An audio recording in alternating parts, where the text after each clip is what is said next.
자, 지난 시간에 우리가 에베소서 4장 1절부터 16절까지 나누었습니다. 이 4장 말씀은 교회의 연합에 관한 주신 말씀입니다. 1절부터 3절까지는 주님 앞에서 우리가 해야 할 일이 무엇인가 겸손하게 성령께서 하나 되게 하신 것을 힘써 지켜라 하고 말씀을 하세요. 6절까지는 구원받은 사람들이 연합해야 된다. 그러면서 한 몸과 한 성령, 한 소망, 한 주, 한 믿음, 한 침례가 있다라고 말씀을 하십니다. 그리고 16절까지는 영적인 선물을 주셨는데 그 중에서 지금 목사 겸 교사 역할이 참 중요하다. 목사 겸 교사는 성도를 완전하게 하고 섬기는 일을 하게 하고 그리스도의 몸을 세우게 한다 하는 거 말씀하셨습니다. 그래서 완전한 사람이 어떤 사람이냐? 주님을 사랑하고 사람을 사랑할 줄 아는 사람이다. 그리고 말에 실수가 없는 사람이다 라고 말씀을 드렸습니다. 오늘은 17절부터 32절 끝까지 하겠습니다. 먼저 17, 18, 19절의 말씀은 구원받지 못한 이방인들이 갖고 있는 특징을 말하고 있습니다. 그리고 나머지 32절까지는 구원받은 새 사람은 어떤 사람인가 하는 것을 말씀하고 있습니다. 우리가 구원받기 전에는 모두가 옛사람이었습니다. 옛사람이 뭐냐? 아담 안에 있던 나의 모든 것을 말합니다. 새 사람은 그리스도 안에 있는 나의 모든 것을 말하는 거예요. 새 사람은 구속받은 사람, 성령에서 난 사람입니다. 구원받기 전에는 우리 안에 없던 것입니다. 이것을 성령님께서 우리 안에 새롭게 창조하신 거죠. 중요한 것은 우리 안에 있는 옛사람은 결코 변하지 않습니다. 개선이 불가능합니다. 구원받아도 바뀌지 않아요. 그럼 어떻게 됩니까? 하나님께서 우리 안에 있는 옛사람을 십자가에 못 박으십니다. 이 사건이 2000년 전에 끝났어요. 지금 내가 또다시 그 일을 할 필요가 없습니다. 그래서 갈라디아서 2장 10절에 보면은 내가 즉 옛사람이 그리스도와 함께 십자가에 못 박혀 있으나 그럼에도 불구하고 사노라. 그러나 내가 즉 옛사람이 아니요 그리스도께서 내 안에 즉 새사람 안에 사시느니라 고 말씀을 하십니다. 우리 옛사람을 십자가에 못 박은 것은 하나님께서 하신 일입니다. 이걸 믿으시기 바랍니다. 그리스도인의 삶은 어떤 삶이냐? 구원받으면 우리 안에 새 사람이 생깁니다. 옛사람은 십자가에 지금도 달려있는 것입니다. 이걸 비유한다면 이런 거죠. 자, 이걸 결혼에 비유할 수 있습니다. 옛사람은 우리의 이전 남편입니다. 근데 이 옛 남편이 죽었습니다. 그러면 우리는 새 남편과 결혼해서 살 수가 있게 되는 것이죠. 그런데 문제는 뭐냐? 이게 실감이 나지 않을 수 있어요. 왜 그렇습니까? 우리 안에서 이 옛사람과 새사람이 항상 갈등하기 때문입니다. 구원받지 못한 사람은 이런 갈등 자체가 없어요. 왜냐? 새사람이 아예 없기 때문에 그렇습니다. 그런데 나는 구원받았다고 말을 하면서 습관적으로 간음과 음행과 부정함과 그 다음에 세격과 우상숭배, 증오, 불화, 경쟁, 진노, 다툼, 폭동, 이단 파당, 시기, 살인, 술취함 이런 것들을 습관적으로 한다면 그런 사람은 어떤 사람이냐? 구원받지 못한 사람이다 라고 말을 하는 거예요. 왜냐하면 성령의 인도를 받는 사람이라면 결코 이런 일을 습관적으로 할 수가 없기 때문입니다. 우리 힘으로 옛사람을 누를 수는 없습니다. 우리는 성령님의 도우심을 항상 구하고 순종해야 되는 것이 그 이유가 되겠죠. 자, 그럼 본문 보겠습니다. 자, 17절부터 따라 보겠습니다. 그러므로 내가 이것을 말하며 주 안에서 증언하노니 즉 이제부터 너희는 다른 이방인들이 그들의 헛된 생각 속에서 걷는 것 같이 걷지 말라. 자, 여기 보니까 이방인들이 그들의 헛된 생각 속에서 걷는 것 같이 걷지 말라. 이 말씀을 주신 이유는 이 사람들이 그런 걸음을 걷고 있기 때문이죠. 구원받은 성도들은 이방인처럼 행하지 말라고 하십니다. 사도 바울은 구원받지 못한 이방인의 특징을 어떻게 말합니까? 첫째는 이방인들은 헛된 생각 속에서 걷는 것 같이 걷고 있다고 합니다. 이방인들은 하나님을 모릅니다. 말씀도 모릅니다. 세상에서 참으로 가치 있는 것이 뭔지 모르고 허무한 것을 생각하면서 행하고 있어요. 그런데 우리도 구원받기 전에는 이렇게 행위로 구원받으려는 헛된 생각을 한 적이 있었습니다.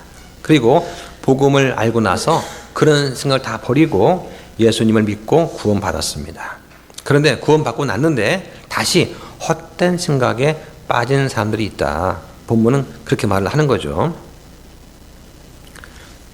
자, 한 가지 질문 드리겠습니다. 우리 안에 계신 예수님께서는 우리가 교회에 가기를 원하실까요? 우리가 복음 선포하기를 원하실까요? 우리가 아버지 하나님을 섬기기를 원하실까요? 그런데 우리는 왜 그런 것을 하지 않을까요? 그 이유는 우리가 하나님께서 우리를 주관하시지 못하도록 막고 있기 때문에 그렇습니다. 내 안에 계신 예수 그리스도께서 나의 주님이다 하는 사실을 인정하지 않기 때문에 그런 일이 벌어지는 것입니다. 그래서 내 몸 상태가 좋지 않거나 기분이 내키지 않으면 교회에 나오지 않는 것입니다. 교회에 오늘 갈까 말까 하는 것을 예수님이 아닌 내가 결정하기 때문입니다. 복음을 전할까 하지 말까 하는 것을 예수님이 아닌 내가 결정하기 때문에 그렇습니다. 뭔가를 할지 말지를 예수님이 아닌 내 육신이 결정하게 되면 주님께서 원하시는 것을 하지 못하게 되는 것이죠. 그럼 어떻게 하면 우리가 참된 그리스도인 될 수 있을까요? 여러분께서 처음 구원받을 때처럼 하면 되는 것입니다. 그때 어떻게 했습니까? 나 스스로 구원할 수 없다는 것을 알았습니다. 그리고 주님 앞에 나와가지고 주님을 온전히 신뢰했습니다. 내 힘으로는 바르게 살 수 없다는 걸 알고 있었습니다. 그래서 주님 앞에 나와서 주님을 신뢰하고 모든 걸 내어 맡기게 되었습니다. 우리가 구원의 문제를 주님께 맡긴 것처럼 우리 인생도 주님께 온전히 맡기면 되는 것입니다. 자, 그 다음 18절 보시죠. 그들은 지각이 어두워졌고 그들 속에 있는 무지와 그들의 마음이 눈먼 것으로 인해 하나님의 생명에서 떨어져 있도다. 예, 구원받지 못한 이방인의 특징 두 번째와 세 번째가 나옵니다. 두 번째는 뭐냐? 지각이 어두워졌고 무지하다는 것입니다. 육신적인 일들, 물질적인 것들은 지혜가 있을 것입니다. 그러나 정말 알아야 할 것들은 모르고 있는 것이죠. 주께서 창조하신 이 세상에 살면서도 가장 기본적인 창조주 하나님을 모릅니다. 인생의 목적이 뭔지, 사람의 죄가 뭔지, 예수 그리스도와 구원에 대해서 전혀 모르고 있습니다. 알려주면 듣기 싫다고 거절을 하는 거죠. 세 번째 특징은 이방인들이 마음의 눈이 멀었습니다. 그래서 하나님의 생명에서 떨어져 있다라고 말씀을 합니다. 마음이 완고한 것이죠. 잘못에 대해서 잘못된 생각들에 깊이 빠져 있습니다. 자기가 옳다고 생각하는 대로 행합니다. 진리를 찾지 않습니다. 무엇보다도 주님을 떠나서기 때문에 참된 생명을 갖고 있지 못한 거죠. 그 결과가 어떻게 됩니까?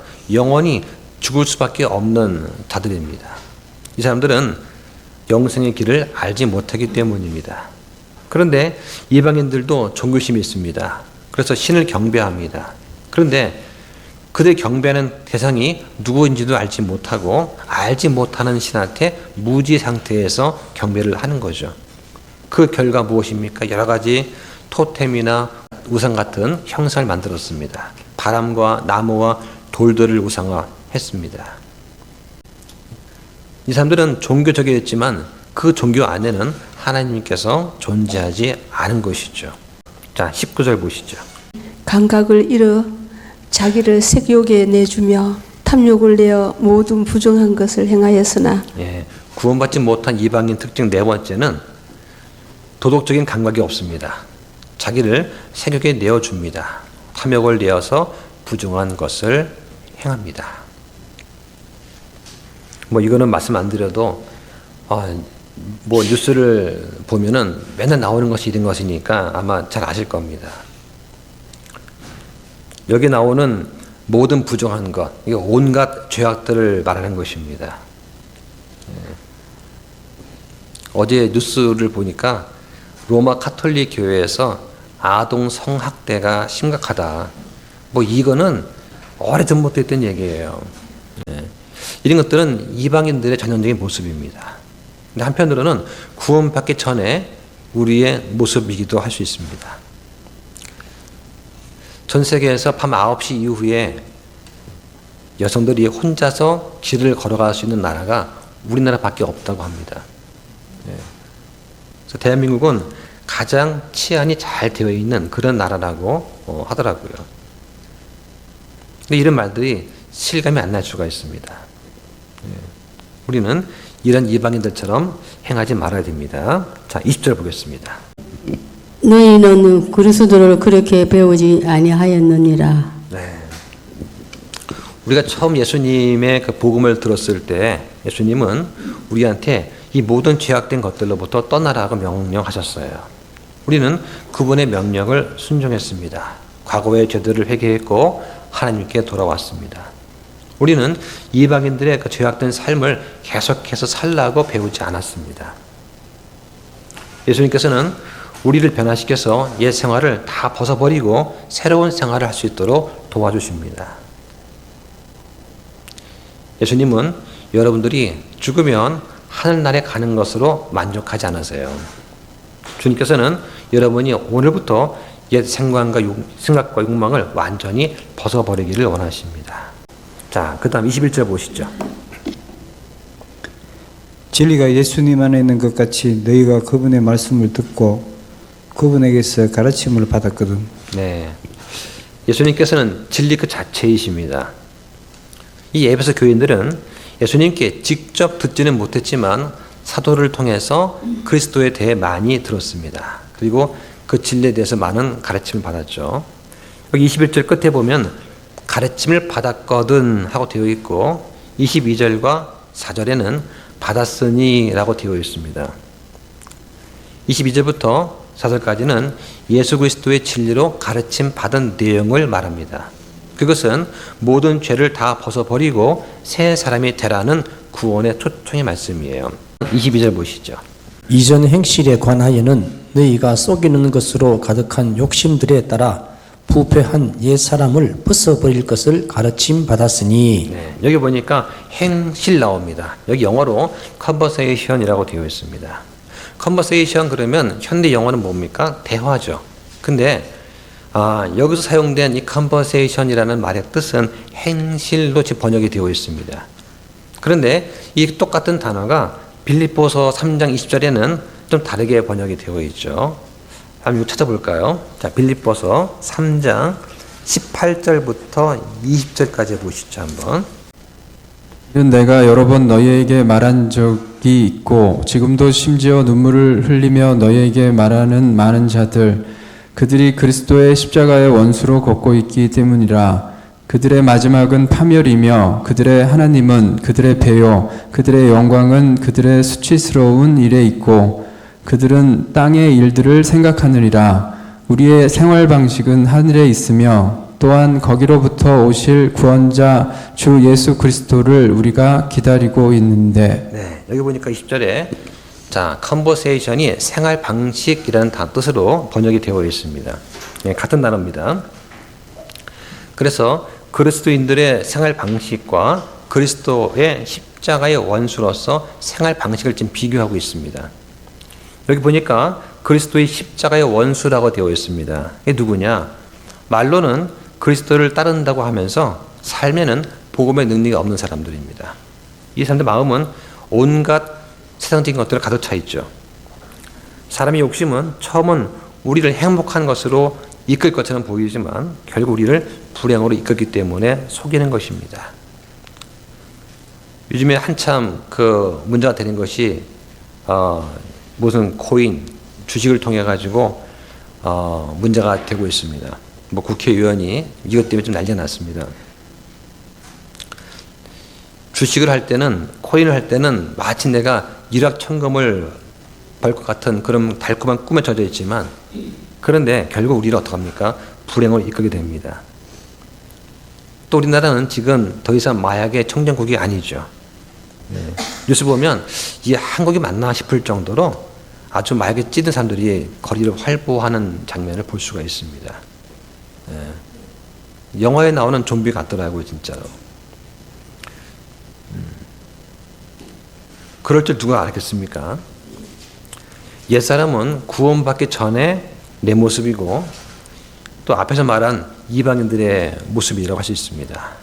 한마디로 속이는 욕심에 따라서 부패한 삶이었습니다. 그래서 옛사람을 벗어버린다 하는 그 말에서 이 벗어버린다는 그 단어의 원어의 뜻을 보면 일회성, 단회성을 보여줍니다. 옛사람을 벗어버리는 것은 우리가 예수 그리스도를 믿고 죄사함과 의롭다 하심을 받을 때 단 한 번에 이루어진 사실입니다. 이건 반복될 수가 없는 구원의 사건이에요. 구원은 성도에게 단번에 일어나는 사건입니다. 계속해서 반복되는 것이 아니에요. 이게 바로 중생이고 회개와 믿음을 통한 구원이다라고 할 수 있습니다. 자, 그 다음 보시죠. 23절입니다. 너희의 생각의 영 속에서 새롭게 되라. 네. 자, 여기 생각의 영 속에서라고 나와 있습니다. 영의 활동은 지식과 감정과 의지다라고 할 수 있습니다. 여기서 특히 지식을 강조를 합니다. 사람의 영의 활동에서 생각은 매우 중요한 것입니다. 바른 생각은 바른 행동으로 나타나고 잘못된 생각은 잘못된 행동으로 나타납니다.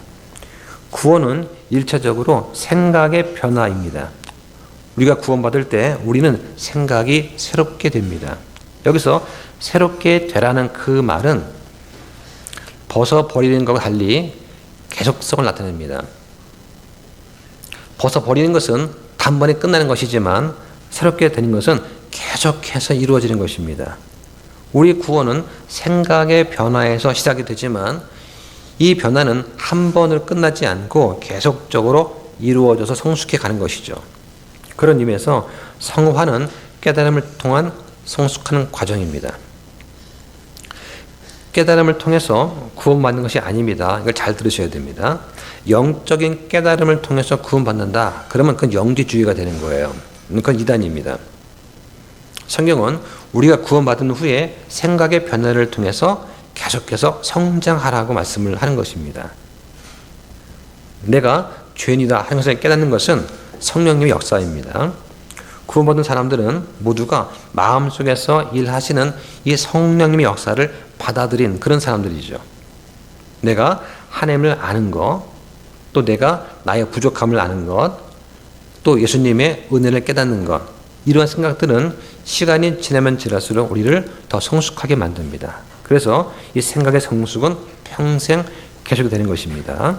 자, 그 다음 보겠습니다. 24절입니다. 또 너희가 하나님을 따라 의와 참된 거룩함으로 창조된 새 사람을 입을 것을 가르침을 받았으니. 예, 하나님을 따라 창조되었다는 이 말씀은 새 사람의 내용이 바로 하나님의 형상의 회복이다라고 하는 것입니다. 하나님의 형상의 원래 내용은 무엇입니까? 의와 참된 거룩함이죠. 의와 참된 거룩함을 바로 하나님의 본성이라고 부릅니다.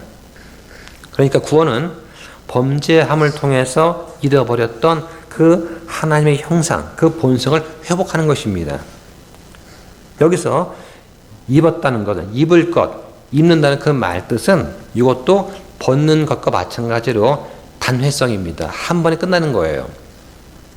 이것은 구원받은 성도한테 주는 말씀이 아니고 예수님 믿기 전에 그들이 받았던 구원의 초청의 내용의 말씀입니다.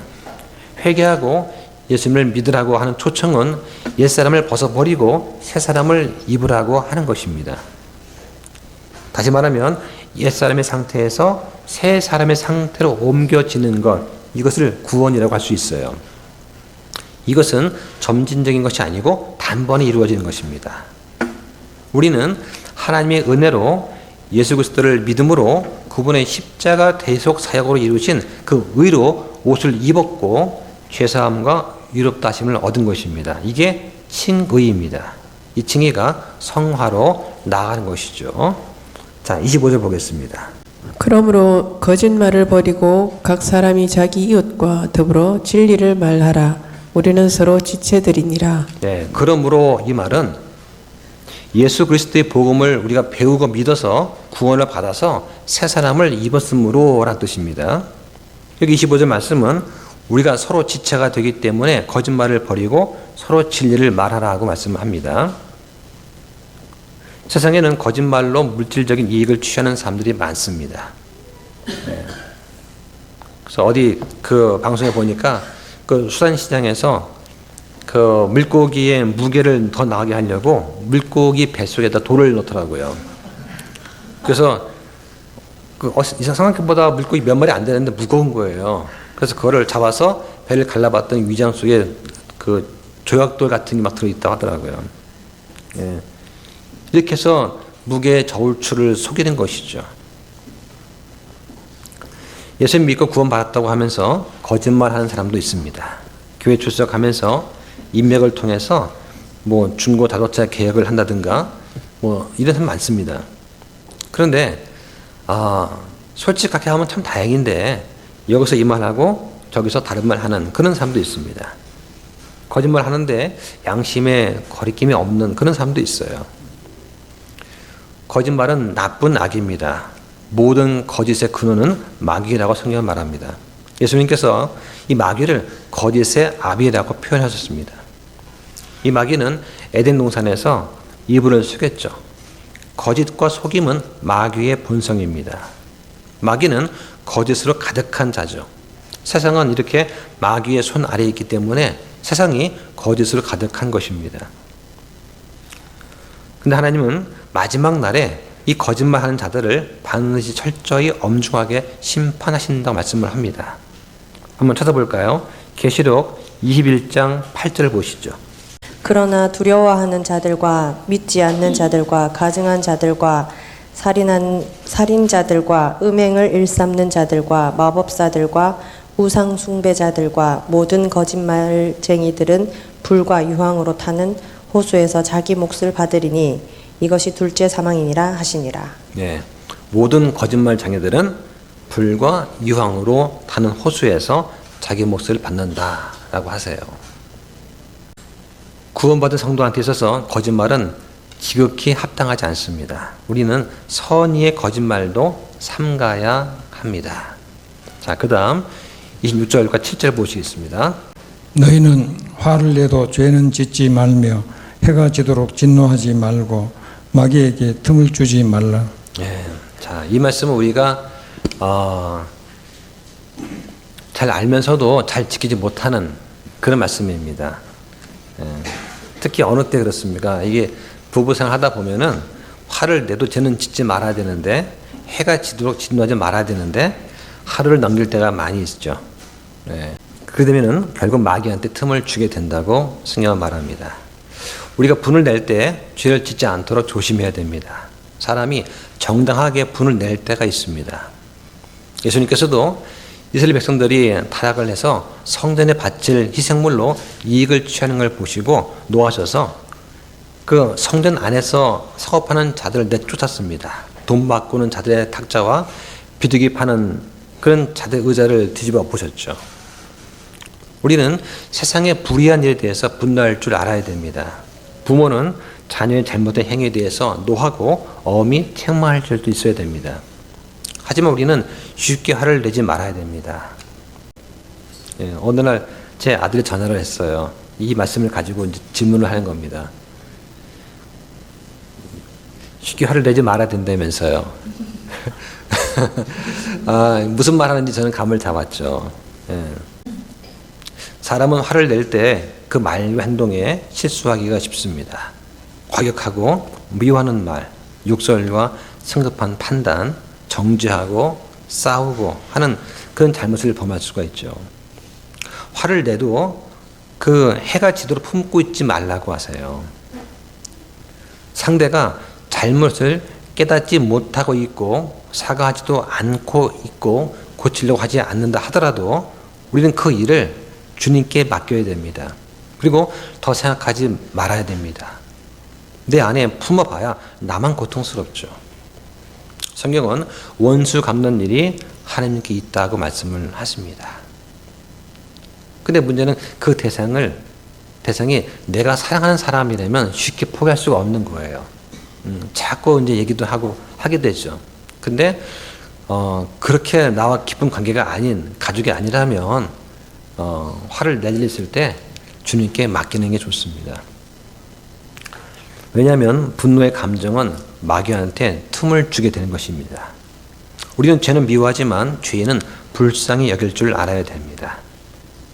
그래서 항상 우리 영이 온유와 평안으로 단장이 되어야 되겠습니다. 자, 한번 좀 찾아볼까요? 갈라디아서 6장 1절 한번 보시죠. 형제들아, 만일 어떤 사람이 잘못에 빠지거든 영적인 너희는 온유의 영으로 그러한 자를 바로 세워주고 너 자신을 주의 깊게 살펴보아 너도 시험에 들지 않게 하라. 네, 어떤 사람이 잘못에 빠지면 영적인 너희는 이렇게 하라고 합니다. 영적인 너희. 자, 영적인 너희가 누구입니까? 영적인 사람은 자신보다 남을 위해서 사는 사람입니다. 어떤 불의에 대한 정당한 분노가 있다 하더라도 사실은 신중하게 그 사실관계를 파악한 후에 내야 됩니다. 그러지 않으면 나도 시험에 들 수 있다라고 성경은 말씀을 하는 것이죠. 자, 다 돌아가서 4장 28절 말씀 보겠습니다. 도둑질하는 자는 더 이상 도둑질하지 말고 오히려 노동을 하여 궁핍한 자에게 줄 수 있도록 자기 손으로 선한 것을 할지니라. 네, 자, 도둑질 하지 말라는 것은 10계명 중에 몇 번째 계명입니까? 네, 기억이 안 나시죠? 첫 번째가 뭐죠? 다른 신을 내버려 두지 말라. 두 번째는요, 우상 숭배하지 말라. 세 번째는 하나님의 이름을 헛되이 취하지 말라. 네 번째는 안식일을 거룩히 지켜라. 이 안식일 지키는 문제는 우리와는 관련이 없습니다. 유대인에 해당하죠. 다섯 번째 뭡니까? 부모를 공경하라. 여섯 번째 살인하지 말라. 그 다음 일곱 번째 간음하지 말라. 여덟 번째 도둑질하지 말라. 아홉 번째 뭐죠? 이웃에게 거짓 증언하지 말라. 열 번째는 이웃의 집을 탐내지 말라. 어떻게 보면 이 탐내지 말라도 도둑질 관련될 수 있습니다. 그래서 첫 번째부터 네 번째까지는 하나님께 대한 명령이고 나머지 여섯 가지는 사람에 대한 말씀이시죠. 우리 아버지 하는 뜻은 아주 분명합니다. 이 10가지 계명도 우리가 잘 지키기 힘이 드는 것이죠. 하나님은 우리가 도둑질하지 않기를 원하신다고 분명히 말씀을 하십니다. 어린 아이도 충분히 알아들을 만한 그런 말씀이에요. 자, 그 다음 29절 한번 볼까요? 부패한 대화는 결코 너희 입 밖으로 내지 말고 오히려 세워주는 일에 쓸 좋은 것만을 말하여 그것이 듣는 자들에게 은혜를 끼치게 하라. 네, 우리는 어떤 종류의 불건전하고 나쁜 말도 삼가야 됩니다. 부패한 대화를 하면 우리의 상태가 더러워지는 거예요. 우리의 신분은 그리스도와 공동 상속자입니다. 하지만 우리의 상태는 아직 육신을 입고 있는 상태죠. 우리 상태가 더러워져야 됩니다. 그럼 우리 안에 있는 성령께서 근심하고 슬퍼하시는 거죠. 우리의 신분은 구속의 날까지 봉인되어 있습니다. 그래서 우리의 상태에 따라서 전혀 영향받지 않습니다. 우리 상태는 성령님을 슬프게 할 수 있지만 성령님은 우리를 구속의 날까지 봉인해 주시는 것이죠. 여기 보면은 세워주는 일이라 나와 있습니다. 세워준다는 말은 덕을 세운다는 말입니다. 다시 말해서 남한테 유익을 준다는 거죠. 우리 말을 할 때도 남한테 해를 주는 말을 하지 말고 유익을 주는 말을 해야 됩니다. 잠언 12장 18절에 칼로 찌르듯이 말하는 자가 있으나 지혜로운 자들의 혀는 건강하게 하느니라고 합니다. 여러분의 입 안에는 혀하고 이빨이라는 작은 지체가 있습니다. 우리 몸에 있는 각 부분을 지체라고 부르죠. 이 작은 지체로 다른 사람한테 칼로 찌르는 것보다 더 큰 상처를 입힐 수가 있어요. 다른 사람을 상하게 하는 날카로운 칼이 되는 거죠. 동시에 여러분의 입 안에는 이 작은 지체가 다른 사람의 상처를 꿰매어주고 고쳐줄 수 있는 약이 되기도 합니다. 성경은 우리가 남을 세워주고 힘을 주고 용기를 북돋아 주라고 말씀을 하는 거죠. 자, 30절 보겠습니다. 하나님의 거룩하신 영을 슬프게 하지 말라. 그분에 의해 너희가 구속의 날까지 봉인되었느니라. 예. 성경에 보면은 성령에 대해서 여러 가지 이름이 있습니다. 하나님의 영, 성령, 혹은 그냥 영하고 표현합니다. 여기서는 하나님의 거룩하신 영이라고 특별한 표현이 사용이 되었습니다. 성령님은 창조 세계를 초월해 계십니다. 그리고 도덕적으로 선결하십니다. 자신이 거룩하실 뿐만 아니라 죄인들을 거룩하게 하시죠. 이것이 구원입니다. 성령님은 우리한테 이 거룩한 생각과 거룩한 마음과 거룩하게 살려는 의지를 주십니다. 그래서 우리는 우리 몸 안에 거하시는 이 하나님의 거룩하신 영을 슬프게 하지 말아야 되는 것이죠. 성령님은 인격적인 존재이십니다. 다시 말해서 우리가 죄를 지으면 성령님이 슬퍼하시는 거죠. 성령님은 인격적인 하나님이십니다. 그래서 기뻐하기도 하시고 슬퍼하기도 하시는 겁니다. 성경에 보면은 성령이 근심하시면 진노하신다는 그런 표현이 있습니다. 이거는 찾아볼까요?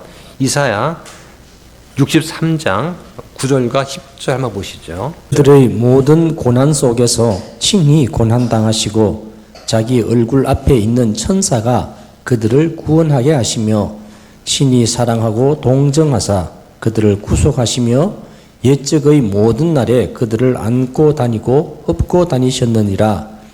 그러나 그들이 반역하여 그분의 거룩한 영을 괴롭게 하였으므로 그분께서 돌아서서 그들의 원수가 되사 친히 그들과 싸우셨느니라. 여기 보면은 성령님이 인격성에 대해 나오고 있습니다.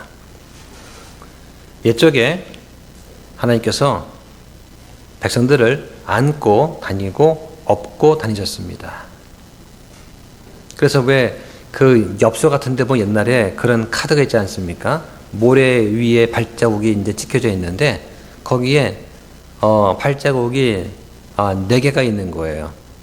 그러니까 하나는 내 것이고 하나는 예수님 거죠. 그런데 정말 내가 힘들고 어려울 때 발자국이 2개밖에 없는 거죠. 그리고 이 사람이 묻습니다. 예수님, 정말 내가 어렵고 힘들 때 어디에 있었습니까? 발자국이 2밖에 없잖아요. 그때 예수님께서 그 발자국은 내 발자국이다. 내가 너를 업고 그 길을 건넜다라고 하시는 거죠. 그 짧은 그 엽서 그 글에 읽고서 많은 그 마음의 잔잔함이 있었습니다. 그런데 그런 성령님께서 사람들이 거룩한 영을 괴롭게 하니까 어떻습니까? 그분께서 돌아서서 그들의 원수가 되사 친히 그들과 싸웠다라고 하십니다. 우리는 성령 안에서 구속의 날까지 봉인되었습니다. 봉인한다는 것은 확인하는 거예요. 무슨 문서를 확인할 때 도장을 찍거나 서명을 합니다. 성령께서 우리 안에 오셔서 거하시는 것은 우리가 구원받은 백성이라는 그 하나님의 확인이에요. 이 효력은 우리가 구속의 날까지 계속되는 것입니다. 이 구속의 날은 주님이 오셔서 우리가 변화된 몸을 갖게 되는 그 날을 말하는 것입니다. 자, 그 다음 31절 보시죠. 는 모든 쓴 것과 진노와 분노와 소리 지르는 것과 비방하는 것을 모든 악의와 함께 버리고. 여기 보니까 그리스도인이 버려야 되는 그 악덕들의 항목 가운데 가장 먼저 나오는 게 뭡니까? 쓴 것입니다. 쓴 것은 실망과 미움과 시기심에서 나옵니다. 이런 악한 생각에서 진노와 분노가 나옵니다. 또 분노는 소리 지르는 것과 비방하는 것으로 나타나죠. 비방은 남을 악한 말로 비난하는 것입니다. 그 말은 사람의 마음을 표현합니다. 말은 사람의 인격의 표현이죠. 여기 악의는 뭐냐? 다른 사람을 해치려는 그런 생각, 그런 뜻을 가리키는 것입니다. 다른 사람에 대한 분노와 감정과 그 말은 남을 해치려는 의지로 발전하게 되죠. 그래서 이 구절에 보면 점점 심해지는 과정을 보여줍니다. 맨 처음에 쓴 것이 생기죠. 이 쓴 것이 진노와 분노가 되고 소리치르게 되고 더 나아가서 비방하게 되는 것입니다. 처음에는 어떤 시기심과 미움 때문에 악한 생각이 들었어요. 그 악한 생각이 다음에는 진노와 분노로 발전합니다. 그 다음 그것 때문에 소리치르게 되고 비방하게 됩니다. 그 다음에 악한 의지로 발전한다라고 지금 말씀을 하는 거죠. 네. 부부가 만나서 결혼을 하고 이혼하게 될 때도 이런 과정을 거칩니다. 가장 친밀한 관계인 부부도 이런 과정을 거쳐서 이혼을 하게 되는 것이죠. 이 모든 것들은 구원받은 성도한테도 아직 남아있는 죄성, 그 옛사람의 성품들입니다. 이것은 새사람에 대한 성도한테는 합당하지 않은 것이죠. 성령님께서 아주 싫어하는 것들입니다. 자, 32절 보시죠. 서로 친절히 대하며 상냥한 마음을 품고 서로 용서하기를 하나님께서 그리스도로 인해 너희를 용서하신 것 같이 하라. 네. 자, 오늘 말씀 중에서 아주 우리가 잘 들어야 되고 지키기 힘든 것 하나 나왔습니다. 자, 그리스도에는 다른 사람에 대해서 이런 마음 상태를 가지라고 하시는 거죠. 성경은 범법한 형제에 대해서 용서를 하되 70번씩 7번까지 용서를 하라고 하십니다. 마태복음 18장 21절에 보니까 그때 베드로가 그분께 와서 이르되 주여 내 형제가 내게 죄를 지으면 내가 몇 번이나 그를 용서하리이까 7번이라까지 하리이까 하매 예수님께서 이르시되 내가 내게 이르노니 7번까지가 아니라 70번씩 7번까지 하라. 그러면 490번만 하면 된다는 얘기인가요? 그렇진 않죠. 이 말은 상대가 사과만 하면 무한히 용서하라는 것입니다. 용서하는 조건은 상대가 사과하는 것이죠. 사과하지도 않는데 용서할 수도 없는 거예요. 자, 이 말씀 보면은 앞에 15절부터 어떤 내용이 있느냐. 형제가 나한테 범법을 했습니다. 잘못을 했어요. 그럼 어떡합니까? 단둘이 만나서 허물을 알려줍니다. 상대가 인정하고 사과하면 오케이예요. 그러면 형제를 얻게 됩니다. 그런데 인정하지 않습니다. 그러면 나를 포함해서 2-3명의 증인으로 가서 확증을 합니다. 그래도 인정 안 하면 회중에 말하죠. 또 인정하지 않으면 이교도나 세례같이 여기라고 합니다. 다시 말하면 교제를 끊으라고 하는 것입니다. 그러면서 2-3 사람 모인 곳에 예수님도 계신다고 해요. 문맥적으로 무슨 얘기냐? 교회의 권징에 관해서 주시는 말씀입니다. 교회 권징을 할 때 2-3명 모이면 그 안에 예수님도 계신다는 뜻이에요. 이게 1차적 뜻입니다. 그리고 함께 기도하거나 서로 교제할 때 주시는 말씀이기도 합니다. 2-3 사람이 합심해서 기도할 때 더욱 힘이 있습니다. 우리가 매주 중보 기도를 하죠. 그럴 때 예수님께서 함께 하신다고 하는 것입니다. 그래서 교회가 의미가 있게 되는 것입니다. 왜냐하면 예수님께서 그 가운데 계시기 때문이죠. 어떤 사람이 여러분을 거짓 고소했습니다. 법정에 세웠다고 한번 상상해 보십시오. 그 법정에서 여러분의 눈을 가리고 주먹으로 얼굴을 때리고 여러분의 수염을 뽑아버리고 가시로 관을 만들어서 머리에 씌우고 등에 깊은 상처가 나도록 채찍질을 하고 십자가에 못 박아 버리고 또 옆구리를 창으로 찌른다면 어떻겠습니까? 여러분은 그 사람을 용서해 줄 수 있겠습니까? 성경은 바로 우리의 죄가 예수님으로 하여금 이러한 일을 당하도록 했다라고 말씀을 하는 거죠. 바로 내가 예수님께 그런 짓을 했습니다 하는 것입니다. 예수님은 저 때문에 그런 일을 당하셨습니다. 근데 주님은 그러한 저를 용서해 주신 것이죠. 왜 용서해 주셨을까요? 예수님께서는 우리가 저지른 죄와 또 그 죄로 인해 받으실 그 고통보다는 우리와 교제를 나누는 것을 더 소중하게 여기셨기 때문입니다. 예수님은 자원에서 이런 고난을 받으셨습니다.